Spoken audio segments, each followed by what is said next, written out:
Title: I asked my stepson for help. What happened next was unexpected. Safe version. The day started like any other in our suburban neighborhood of Greenville, Ohio.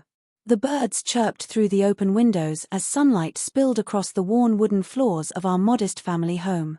Emily Parker, a 38-year-old mother who carried the weight of both responsibility and quiet resilience, stared at the list she had scribbled onto a yellow notepad. Bills. Repairs. Work calls. It seemed like the weight of the world often found its way into her lap, but what worried her most lately was her relationship with her stepson, Michael. Michael was 17, tall, and thoughtful in ways he didn't always show. He had been quieter since his father, Daniel, started traveling frequently for work.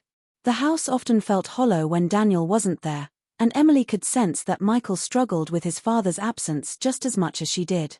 That morning, Emily decided to ask for his help, not just with chores, but to bridge the growing silence between them. Michael, she called, standing at the bottom of the staircase. Could you give me a hand with the garden today? There was a pause, then a muffled response. Yeah, I'll be down in a minute. When he came downstairs, his hair still tousled from sleep, Emily smiled. She could see the teenager he was, but also the young man he was becoming. Together, they stepped outside into the sunshine. The garden was overgrown. Emily handed Michael a pair of gloves and began pulling weeds beside him. At first, their conversation was stiff, limited to small comments about the weather or the stubborn roots that wouldn't come loose. But slowly, the air shifted. Michael began talking about school, how he was worried about his grades slipping, how he felt out of place when his dad wasn't around. Emily listened intently, surprised at his honesty. You don't have to go through this alone, she said softly. Even if your dad isn't here, I am. I want you to know that. Michael glanced at her, hesitant at first, then nodded. It was the first real connection they had shared in weeks. That afternoon turned into something unexpected. After the gardening, Emily asked Michael if he could help her fix the squeaky door in the garage. He eagerly picked up the toolbox and got to work. They laughed when the screwdriver slipped, and Emily ended up with grease smudges across her face. It was simple, ordinary work, but it felt like something more. By evening, they were sitting on the porch steps, sipping lemonade. The air was filled with the sound of crickets as the sun melted into the horizon. Michael told Emily about his dream of studying engineering, of building things that could help people. Emily, touched by his ambition, told him she believed in him even more than he probably realized. The next days carried a new rhythm. They started tackling small projects together, painting the fence, cleaning out the attic, cooking dinner. Each task became less about the chore itself and more about the bond that was forming. One particular evening, Michael surprised her.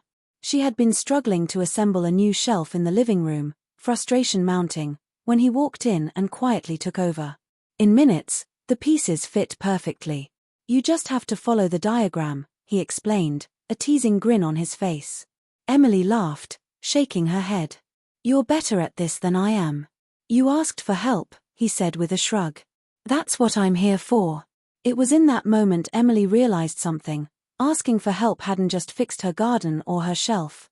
It had fixed something inside her home, a gap that had grown wider with time and absence. She had been afraid to reach out, worried she might burden Michael, but instead, it gave them both something they had been missing. The true turning point came one Saturday when Emily's car broke down on her way back from the store. She called Michael, unsure if he'd know what to do.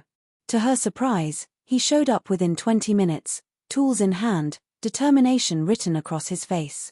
He didn't fix the car entirely, but he managed enough to get them home safely. I didn't know you could do that, Emily said, impressed. Michael shrugged again, though his smile betrayed his pride. Guess I learned something after all those projects with you. From then on, Emily saw him differently, not just as a teenager who needed guidance, but as a young man capable of offering it too. As summer slipped into fall, Emily often thought about that first day she asked for his help. What started as a simple chore had become the foundation of a stronger, more meaningful relationship. She no longer felt like she was tiptoeing around him, and Michael no longer seemed lost in the shadow of his father's absence. One evening, As the family gathered around the dinner table, Daniel finally home from his latest trip, Michael cracked a joke that made everyone laugh. Emily caught his eye across the table, and for the first time in a long time, there was no tension, no silence. Just warmth. She realized that the unexpected thing wasn't the garden, or the projects, or even the car. It was the bond they had built, something sturdy, something lasting. Something that turned an ordinary request for help into an extraordinary change in their lives. And as Emily cleared the dishes that night, she thought to herself, sometimes the simplest words, "Can you help me?" can lead to the most unexpected and beautiful outcomes.